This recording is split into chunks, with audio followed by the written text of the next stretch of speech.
When I graduated from college way back in the 70s, everybody told me, you know what, if you really want to get in the marketing business, you got to get into advertising, because it was a tough time at the time and we were going through a recession.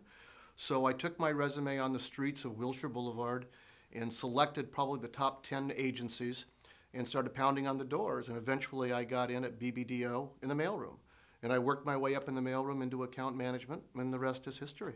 If you go back in maybe 20 years ago, you will look at an advertising agency might have 15 to 20 people per $1 million worth of billing. Today that figure is probably less than 0.5.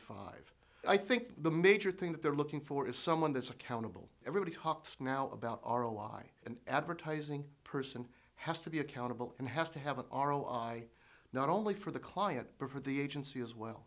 And I think another key attribute is creativity. And when I talk about creativity, I think the important factor of creativity is you have to be just as creative as a great creative director, but you're going to use a different palette. A good account person needs to be creative in the way that they will analyze data or work with their client. A good media person needs to be very creative in finding that right communications vehicle to take to the client to get their message across. You have to be a team player. I mean, look, an agency's assets or an advertising marketing firm's assets are its people. And if you're not a team player, you'll never make it in this business. The old concept of there's no I in team is so correct. And I think it's very important that anybody in the advertising industry stays ahead of all the trends.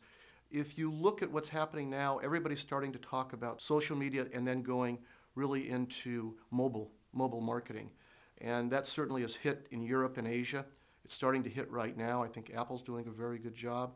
But it appears that that's going to be the next hot trend that will be taking off in the years to come. You can't sit back on your laurels thinking that it's going to be broadcast television and print media the rest of your life. Communications. We're in the business of communications. You've got to properly communicate with everybody to make sure that the I's are dotted and the T's are crossed. It's all communications.